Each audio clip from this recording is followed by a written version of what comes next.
Selamat datang kembali di sesi pembahasan mendalam kita. Pernah nggak sih Anda merasa negosiasi udah buntu, benar-benar macet gitu, kayak, rasanya membentur tembok. Nah, hari ini kita bakal kupas tuntas gimana caranya keluar dari situasi deadlock itu. Sumber kita kali ini rangkuman dari buku How to Win Any Negotiation.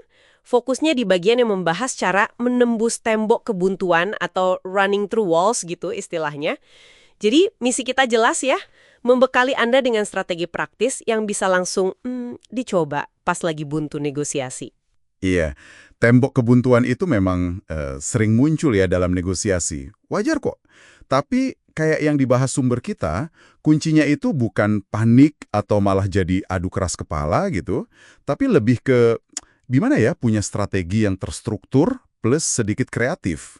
Ini soal mengubah kebuntuan jadi semacam peluang, bukan akhir dari diskusi gitu. Setuju banget. Rasanya memang perlu punya semacam toolkit atau jurus andalan gitu ya pas situasi lagi panas. Nah, sumber kita ini nyaranin beberapa formula atau pendekatan yang udah teruji. Oke, kita mulai dari yang pertama ya. Cari kompromi yang spesifik banget. Jadi bukan sekedar oke lah kita ambil jalan tengah aja asal-asalan gitu. Ada contoh menarik soal ini kan? Betul. Ada kasus penjualan mansion mewah, punya penulis terkenal Harold Robbins. Tiba-tiba muncul masalah geologi yang tidak terduga. Ini bisa batalin semua kesepakatan loh. Nah, ahli dari kedua pihak ini beda pendapat soal dampaknya, soal biaya perbaikannya juga. Solusinya gimana? Bukan batal atau sekedar potong harga umum gitu aja, tapi mereka negosiasi ulang. Ada pengurangan harga $1 juta, tapi fokusnya hanya buat nutupin potensi masalah geologi itu aja. Spesifik banget, penyelesaian masalah bersama. Jadi komprominya jadi sangat teknis, kan?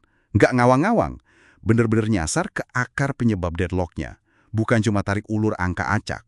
Buat Anda nih, ini artinya solusi jitu itu seringkali tersembunyi di detail spesifik masalah itu sendiri. Perlu gali lebih dalam. Bukan sekedar, yaudah bagi dua aja bedanya. Oke, itu kalau kita bisa nemu titik temu spesifik di satu isu ya. Tapi gimana kalau masalahnya bukan satu isu angka, tapi misalnya bagi-bagi beberapa aset yang nilainya subjektif banget atau susah dibagi rata. Kayak warisan lukisan berharga gitu misalnya. Gimana caranya? Nah, sumber kita nawarin taktik namanya alokasi pilihan yang adil. Contohnya gini, kalau ada 4 lukisan nih, harus dibagi buat 2 orang. Satu pihak dapat giliran milih lukisan pertama sama keempat. Oh, jadi ada urutannya gitu ya? Iya, betul. Terus pihak lain milih yang kedua sama ketiga. Nah, kalau bingung siapa yang dapat giliran mana, udah lempar koin aja. Simple kan? Tapi bisa efektif banget. Nah, ini nyentuh aspek psikologis yang penting banget dalam negosiasi. Rasa keadilan prosedural. Jadi gini, ketika orang merasa prosesnya itu adil, ya, mereka cenderung lebih bisa nerima hasilnya. Walaupun mungkin bukan pilihan ideal mereka. Jadi pelajarannya apa? Kadang bagaimana Anda mencapai kesepakatan itu, sama pentingnya dengan apa isi kesepakatannya. Proses yang adil bisa bantu cairkan kebuntuan emosional. Seringkali itu penghalangnya kan? Wah, menarik banget cara pandang itu. Oke, lanjut ya. Taktik ketiga ini namanya agak unik, arbitrase baseball. Katanya sih cocok banget buat deadlock soal angka. Misalnya gaji atau harga dalam transaksi gitu. Gimana nih cara kerjanya? Beda ya sama arbitrase biasa. Iya, ini agak beda. Rahasia. Ada beberapa variasi sih, tapi prinsipnya gini. Kalau selisih angkanya tipis, sumber kita kasih contoh batas 15%.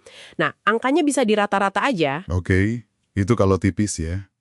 Tapi kalau selisihnya lebar, jauh gitu, pihak ketiga yang netral itu nggak akan cari jalan tengah.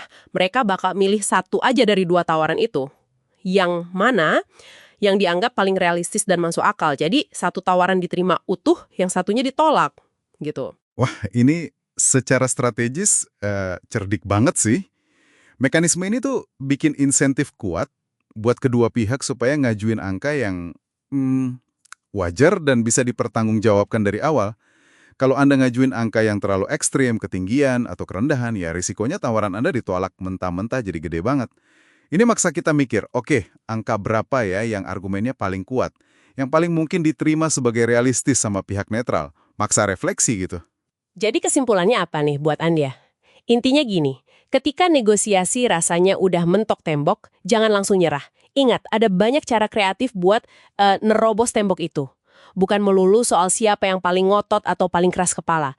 Tapi seringkali soal siapa yang lebih cerdik, yang bisa pakai strategi kayak kompromi spesifik tadi, atau mastiin prosesnya adil, atau bahkan pakai struktur kayak arbitrase baseball buat dorong realisme. Betul banget. Kuncinya ya di persiapan, terus fleksibilitas, sama kemauan buat lihat deadlock itu bukan sebagai akhir, tapi sebagai, pemicu kreativitas. Jadi, running through walls itu ya bukan soal kekuatan fisik, tapi lebih kelenturan mental dan strategis.